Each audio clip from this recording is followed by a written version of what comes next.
नमस्कार आप सभी का यूपी पीसीएस के इंटरव्यू के पहले दिन में आज एक और सक्सेस से आपको रूबरू करवाना चाहेंगे। पहले से ही सिलेक्टेड है 2023 में डिप्टी एसपी पोस्ट पे आकाश नाम सर है, आकाश प्रियदर्शी सर का नाम है। और अभी इसके पहले के ही यूपी पीसीएस के इंटरव्यू में सर का सिलेक्शन हुआ था और अब एक बार फिर से एसडीएम की पोस्ट के लिए सर ने अप्लाई किया है और एक बार फिर से इंटरव्यू के कगार पे पहुंचे हैं। सर पहले तो आपको बहुत ढेर सारी बधाई है कि इस बार आपका प्रमोशन डिप्टी एसपी से एसडीएम पे हो गया। Thank you so much. तो किस तरीके से एक्सपीरियंस रहा? आपने इसके पहले भी इंटरव्यू दिया, इस बार के इंटरव्यू में पहले के इंटरव्यू में क्या फर्क नजर आया?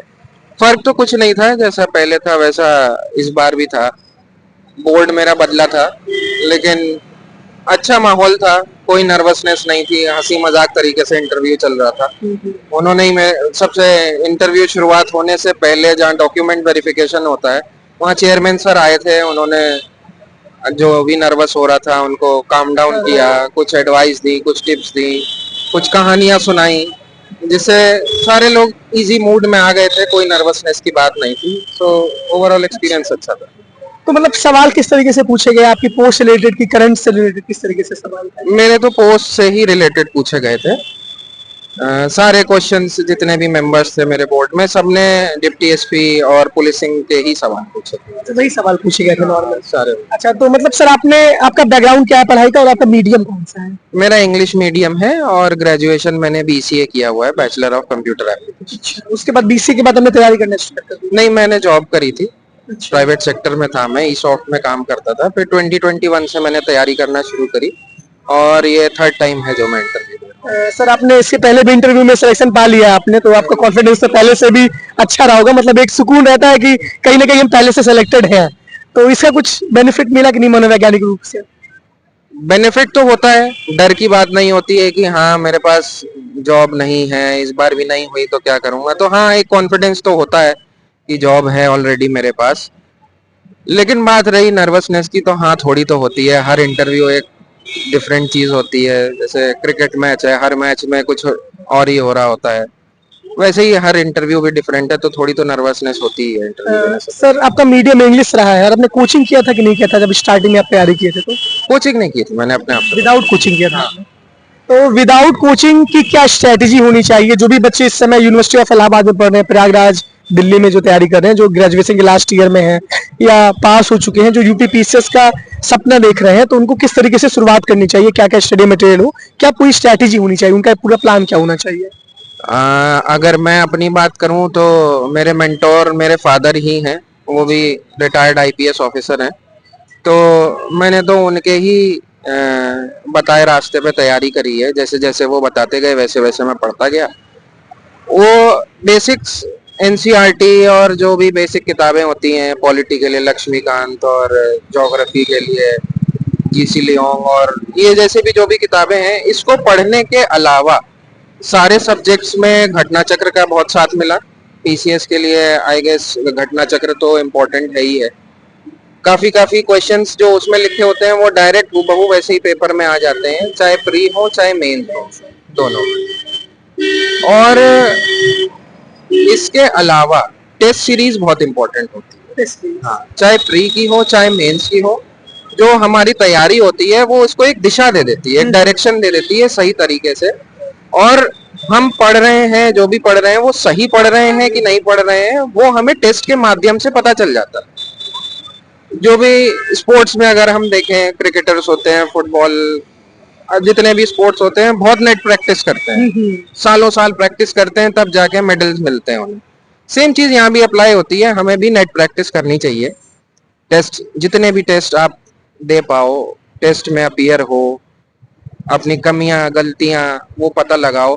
फिर जब आप मेन बैटल ग्राउंड पे पहुंचते हो तो जीत तो हासिल होती है। ट्रेनिंग के दौरान ही तैयारी की होगी ना भैया? की ट्रेनिंग तो अभी आपकी तैयारी तो मेरी पहले से ही थी। थर्ड टाइम ट्रेनिंग तो अभी मेरी रिसेंटली शुरू हुई है। तो मैंने एक्सटेंशन लिया था पहले। तो तैयारी तो पहले से ही थी। कितना घंटा पढ़ते थे मतलब बिना कोचिंग के, पिताजी के मार्गदर्शन में? क्योंकि वो खुद भी एक आईपीएस अधिकारी रह चुके हैं, तो मतलब एक शुरुआत से भी आपको वो माहौल मिला होगा, बिना कोचिंग के आपको डायरेक्शन मिला होगा। लेकिन एक जो प्लानिंग होती है बच्चे की पढ़ने की, तो वो आपका कैसा रूटीन डेली का रहता था? मैंने कभी पढ़ाई घंटे देख के नहीं करी। मेरे टारगेट्स होते थे कि मुझे इतना पढ़ना है। एक कुछ भी, किसी भी पर्टिकुलर सब्जेक्ट में मैंने टारगेट बनाया कि आज 2 चैप्टर पढ़ने हैं, 3 चैप्टर पढ़ने हैं, तो वो टारगेट जब तक मेरा पूरा नहीं हो जाता था मैं पढ़ता रहता था। तो उसके लिए मैंने कभी घड़ी नहीं देखी और अपने दिन को भी ऐसे डिवाइड करता था कि सुबह जीएस पढ़ा, अब तो ऑप्शनल नहीं होता है, तो पहले तो ऑप्शनल भी पढ़ना होता था। तो दिन को ऐसे डिवाइड किया कि सुबह के टाइम मैंने जीएस पढ़ा, शाम के टाइम मैंने ऑप्शनल पढ़ा। प्री की बात करें तो शाम के टाइम सीए सेट की तैयारी करी, सुबह अपना जीएस पढ़ा, जो पर्टिकुलर सब्जेक्ट्स पढ़े। तो दिन को ऐसे डिवाइड किया, लेकिन कभी घंटे देख के पढ़ाई नहीं करी। अपने टारगेट सेट किए और उस टारगेट वो जब तक अचीव नहीं हो गया तब तक मैं पढ़ता था, फिर चाहे वो रात में 2 बजे तक पूरा हो या फिर 10 बजे ही पूरा हो जाए। अच्छा, सोशल मीडिया का क्या रोल रहा है? सोशल मीडिया आप यूज करते थे कि बिल्कुल सोशल मीडिया से आप बाइकआउट थे? जो भी मेरा फ्री टाइम होता था उसमें मैं यूज करता था। इंस्टाग्राम चलाता था, फेसबुक चलाता था। तो बहुत से लोग इस पे सहमत नहीं होंगे, लोग कट ऑफ कर देते हैं, व्हाट्सएप और इंस्टाग्राम सब डीएक्टिवेट कर देते हैं। सबकी स्ट्रैटेजी सबकी अलग अलग, बट मैं तो यूज करता था। आप यूज करते थे? अच्छा भैया, करंट अफेयर्स के लिए आपने कहाँ से स्टडी मटेरियल कहाँ से यूज किया? करंट अफेयर मैंने अलग अलग ऑनलाइन माध्यम जो होते हैं, वीडियोस होती हैं डेली करंट अफेयर्स की, वो फॉलो करता था।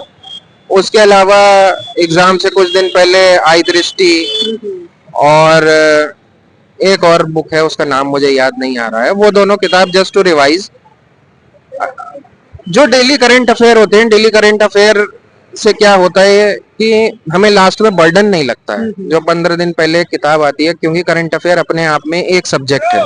अगर हम लास्ट को में उसके लिए उसको रख के बैठेंगे तो हमें एक अलग टेंशन है। प्री में देखें तो लगभग 40 से 50 क्वेश्चंस जो होते हैं वो करंट अफेयर से ही होते हैं।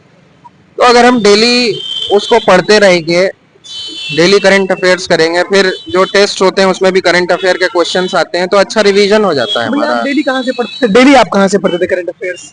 यूट्यूब चैनल्स थे डिफरेंट। कुछ सजेस्ट कर सकते हैं? एक जो मैं पीसीएस के लिए फॉलो करता था वो मिश्रा जी टेक्निकल करके एक चैनल है, हाँ, उनका करंट अफेयर मैं डेली करता था, नोट्स बनाता था और टाइम टाइम पे रिवाइज करता रहता था, टेस्ट देने से पहले और पेपर देने से पहले। तो मेरा तो काफी ठीक ठीक करंट अफेयर प्रिपेयर हो जाता था। अच्छा, और क्या करते थे भैया? स्टैंडर्ड बुक में आपने क्या क्या पढ़ी है?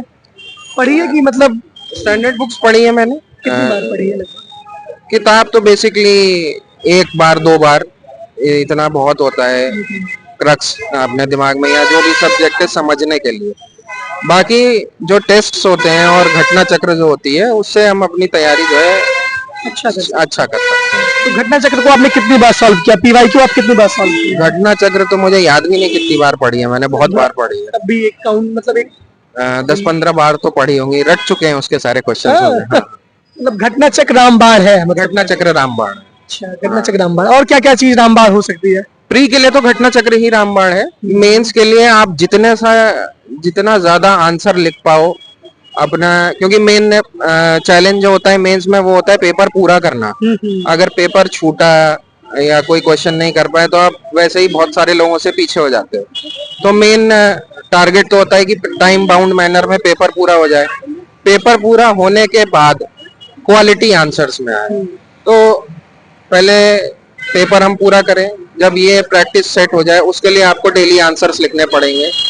वीकली आप फुल टेस्ट जैसे कि मेंस का आता है वैसे वैसे पूरा आप फॉलो करो। और फिर क्वालिटी के लिए आप कोई भी किसी भी कोचिंग की अच्छी टेस्ट सीरीज ज्वाइन कर लो।